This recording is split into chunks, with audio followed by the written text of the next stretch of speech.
നമ്മളിന്ന് ഡിസ്കസ് ചെയ്യാൻ പോകുന്ന ടോപ്പിക് എന്ന് പറയുന്നത് role and importance of statistics ആണ്. ആദ്യം തന്നെ നമുക്ക് എന്താണ് സ്റ്റാറ്റിസ്റ്റിക്സ് എന്ന് നോക്കാം. Statistics is the science of collecting, organising, presenting, analysing and interpreting numerical data. നമ്മൾ ആദ്യം ന്യൂമറിക്കൽ ഡേറ്റ കളക്ട് ചെയ്യുന്നു, അത് കഴിഞ്ഞ് അതിനെ ഓർഗനൈസ് ചെയ്യുന്നു, പിന്നീട് പ്രസൻറ്റ് ചെയ്യുന്നു, അത് കഴിഞ്ഞ് അനലൈസ് ആൻഡ് ഇൻ്റർപ്രറ്റ് ചെയ്യുന്ന ആ ഒരു സയൻസിനെയാണ് നമ്മൾ സ്റ്റാറ്റിസ്റ്റിക്സ് എന്ന് പറയുന്നത്. The word statistics is derived from the Latin word status. Status എന്നുള്ള ലാറ്റിൻ വേർഡിൽ നിന്നാണ് സ്റ്റാറ്റിസ്റ്റിക്സ് എന്ന് പറയുന്ന വേർഡ് ഡിറൈവ് ചെയ്തിട്ടുള്ളത്. അപ്പോൾ അതിൻ്റെ മീനിങ് എന്താണെന്ന് വെച്ചാൽ എ പൊളിറ്റിക്കൽ സ്റ്റേറ്റ് എന്നുള്ളതാണ്. Statistics is A product of administrative activity. എന്തുകൊണ്ടാണ് സ്റ്റാറ്റിസ്റ്റിക്സ് എന്ന് പറയുന്ന ഒരു അഡ്മിനിസ്ട്രേറ്റീവ് ആക്ടിവിറ്റിയുടെ പ്രോഡക്റ്റ് ആണെന്ന് പറയാൻ പറ്റുന്നത്? ഒരു സ്റ്റേറ്റിൻ്റെ അഡ്മിനിസ്ട്രേഷന് വേണ്ടിയിട്ട് നമുക്ക് എന്താ ആ സ്റ്റേറ്റിലെ പോപ്പുലേഷൻ, അതുപോലെ തന്നെ അവിടുത്തെ വെൽത്ത് എത്രയുണ്ട്, ഇങ്ങനെയുള്ള ഡേറ്റ നമ്മൾ കളക്ട് ചെയ്യേണ്ടി വരും. അത് കളക്ട് ചെയ്ത് അനലൈസ് ചെയ്തിട്ടൊക്കെയാണ് സ്റ്റേറ്റിൻ്റെ അഡ്മിനിസ്ട്രേഷൻ എങ്ങനെ പോകണം, മുന്നോട്ട് പോകണമെന്ന് തീരുമാനിക്കുന്നത്. അപ്പം ഈ ഡേറ്റ കളക്ഷനും അനാലിസിസും ഒക്കെ എന്ത് തന്നെയാണ്? സ്റ്റാറ്റിസ്റ്റിക്സ് തന്നെയാണ്. അതുകൊണ്ട് തന്നെ statistics is A product of administrative activity എന്ന് നമുക്ക് പറയാൻ പറ്റും. അപ്പോൾ ആദ്യകാലങ്ങളിൽ ഗവൺമെൻറ് സ്റ്റാറ്റിസ്റ്റിക്സ് യൂസ് ചെയ്തിരുന്നത് ആ ഒരു സ്ഥലത്തെ പോപ്പുലേഷൻ എത്ര ഉണ്ട്, ടാക്സ് എത്ര കളക്ട് ചെയ്യണം, എത്ര പേര് ജനിക്കുന്നു, മരിക്കുന്നു, അപ്പം ഇങ്ങനെയുള്ള ഇൻഫർമേഷൻ കളക്ട് ചെയ്യാൻ വേണ്ടിയിട്ടാണ് ആദ്യകാലങ്ങളിൽ ഗവൺമെൻറ് സ്റ്റാറ്റിസ്റ്റിക്സ് മെയിനായിട്ട് യൂസ് ചെയ്തിരുന്നത്. പക്ഷെ നമുക്ക് ഇന്നറിയാം എന്താണ്, വളരെ അഡ്വാൻസ്ഡ് ആണല്ലേ. എഡ്യൂക്കേഷണൽ ഫീൽഡിലാണെങ്കിലും മെഡിക്കൽ ഫീൽഡിലാണെങ്കിലും ഇക്കണോമിക്സിൽ, ബിസിനസ്സിൽ, ഈവൻ നമ്മളിന്ന് യൂസ് ചെയ്യുന്ന AI വരെ എന്താണ് സ്റ്റാറ്റിസ്റ്റിക്സ് ഉണ്ടെന്ന് പറയേണ്ടി വരും. ഇനി നമുക്ക് നമ്മുടെ ടോപ്പിക്കിലോട്ട് കയറാം. Role and importance of statistics. ഒന്നാമതെന്ന് പറയുന്നത് സിംപ്ലിഫൈസ് കോംപ്ലക്സ് ഡേറ്റ.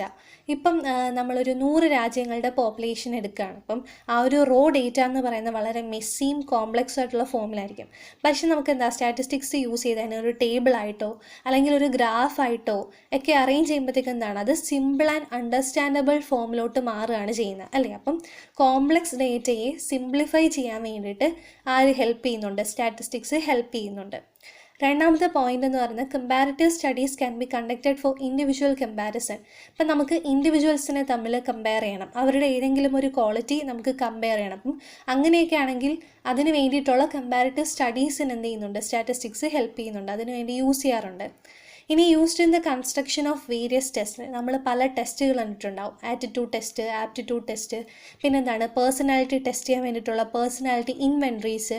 അപ്പം ഇത്തരം ടെസ്റ്റുകളുടെ കൺസ്ട്രക്ഷന് വേണ്ടിയിട്ട് എന്താണ് സ്റ്റാറ്റിസ്റ്റിക്കൽ ടൂൾസും സ്റ്റാറ്റിസ്റ്റിക്കൽ മെത്തേഡ്സും ഒക്കെ യൂസ് ചെയ്യാറുണ്ട്. ഇനി അടുത്തത് ഹെൽപ്സ് ഇൻ ഡിസിഷൻ മേക്കിംഗ്.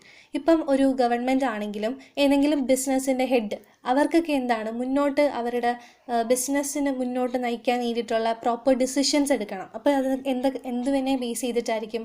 എന്തെങ്കിലും സർട്ടൈൻ ഡേറ്റ ബേസ് ചെയ്ത് അതിൻ്റെ റിസൾട്ടൊക്കെ നോക്കിയിട്ടായിരിക്കും. അപ്പം അവിടെയൊക്കെ എന്താണ് സ്റ്റാറ്റിസ്റ്റിക്സ് യൂസ് ചെയ്യുന്നുണ്ട്.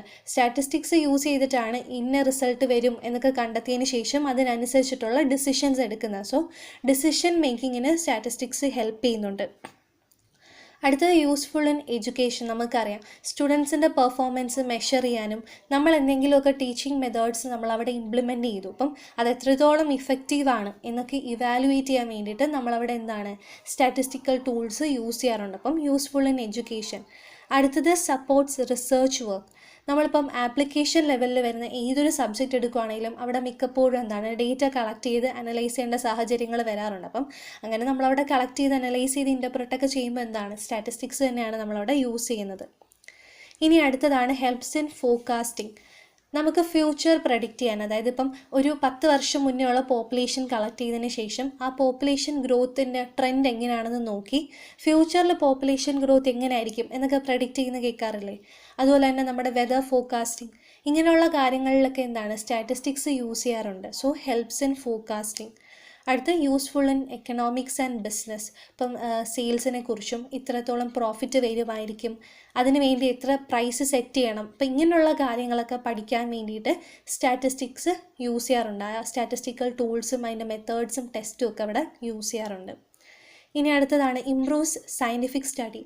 സയൻറ്റിഫിക് എക്സ്പെരിമെൻറ്റ്സും ഇന്നത്തെ മെഡിക്കൽ സ്റ്റഡീസും എല്ലാം എന്താണ് സ്റ്റാറ്റിസ്റ്റിക്കൽ മെത്തേഡ്സിനെയാണ് ഇന്ന് ഒരുപാട് ഡിപ്പെൻഡ് ചെയ്യുന്നത്. ഇപ്പോൾ ഒരു പുതിയൊരു മെഡിസിൻ ഇറക്കുകയാണ്, അപ്പം അത് എത്രത്തോളം ഇഫക്റ്റീവ് ആണെന്ന് ആളുകളിൽ പരീക്ഷണം നടത്തി അതിൻ്റെ ആക്യുറേറ്റ് ആയിട്ടുള്ള റിസൾട്ട്സ് കൊണ്ടുവരുന്നത് എങ്ങനെയാണ്? സ്റ്റാറ്റിസ്റ്റിക്സ് യൂസ് ചെയ്തിട്ടാണ്. So improves scientific study.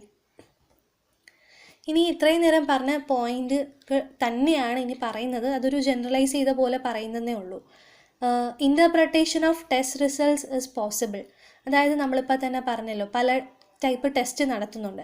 അപ്പം ആ ടെസ്റ്റ് റിസൾട്ടുകൾ ഇൻ്റർപ്രറ്റ് ചെയ്യാൻ, ഇപ്പം ഇങ്ങനെയൊക്കെയാണ് എന്ന് ഇൻ്റർപ്രറ്റ് ചെയ്യാൻ വേണ്ടിയിട്ട് സ്റ്റാറ്റിസ്റ്റിക്സ് ഹെൽപ്പ് ചെയ്യുന്നുണ്ട്.